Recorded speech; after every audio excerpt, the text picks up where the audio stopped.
the unseen currents of failure. Cybersecurity leaders rarely fail because of hackers. They fail because of habits, blind spots, decisions they do not even notice.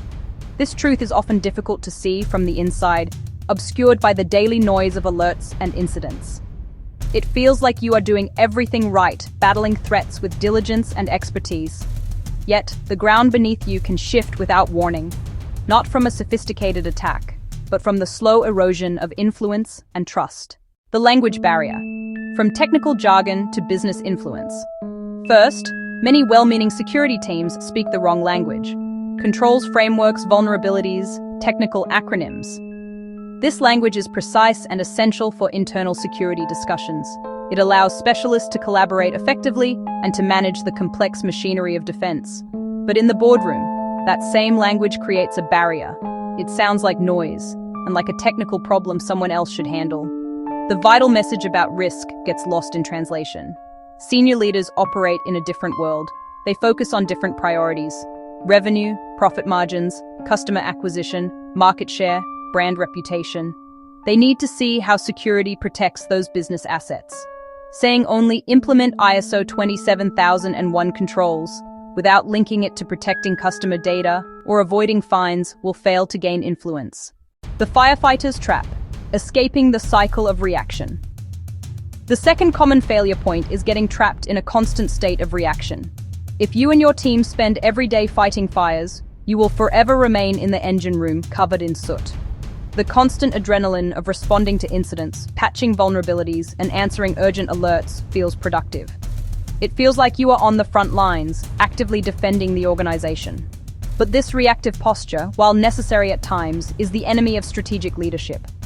It consumes all your time, energy, and mental bandwidth, leaving no room for planning, influencing, or looking ahead. A leader who is always reacting is, by definition, always one step behind the adversary. A true leader changes the game. Good leaders make time for strategy, delegate the front lines, and focus on reducing the biggest risks, not just the loudest alarms. Third, ignoring relationships is a quiet but fatal mistake. Security is never just about firewalls, software, systems. At its core, it is about people. Influencing human behavior, building a culture of awareness, collaborating toward a shared goal of protecting the organization.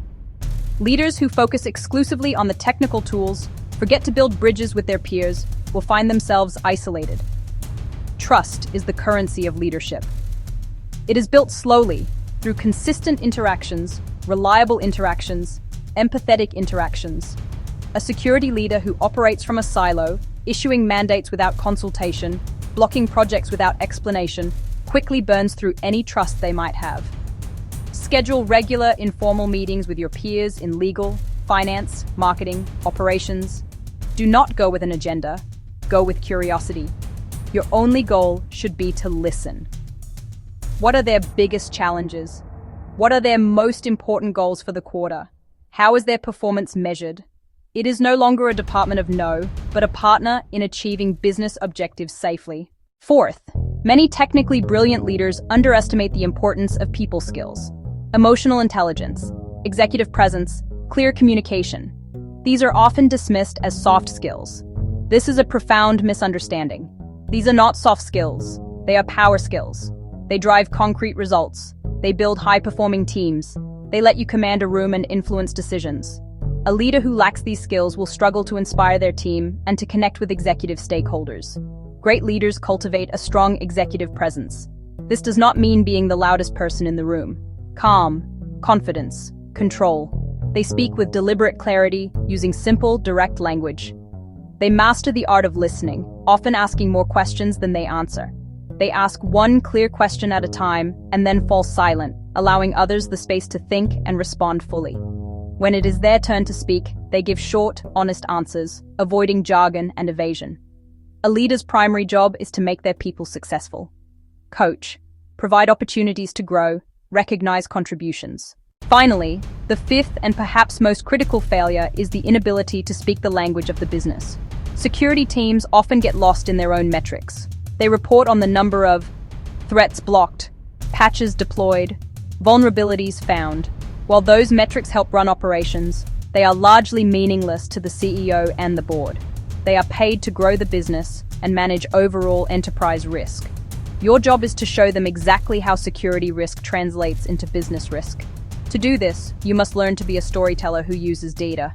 Instead of detailing DDoS technical specifics, explain the financial loss from an hour of website downtime during a major sales event. Frame identity management not as an upgrade, but as improved employee productivity and lower breach risk that could cost millions and destroy customer trust. Use simple, powerful measures like dollars lost, days of business disruption, and the number of customers who will be affected. Report that unpatched servers support the e-commerce platform, and a breach could lead to an estimated $2 million in lost sales per day. This translation is your Rosetta Stone. It unlocks understanding and, with it, budget and support. These 5 areas are deeply interconnected. Improving your communication helps you move from reactive firefighting to proactive strategy. Building strong relationships ensures that people will trust your strategic plans. Honing your people skills helps you influence others to adopt those plans. And speaking the language of business value is what makes your entire case clear and compelling. You do not need to tackle all of them at once. Start with small, intentional changes. These small shifts in your habits will compound quickly, transforming your influence from the ground up. Leadership is not about having all the answers. Thinking clearly, communicating confidently, and leading with intention. Cyber Lead Compass. Navigate your career, lead with security,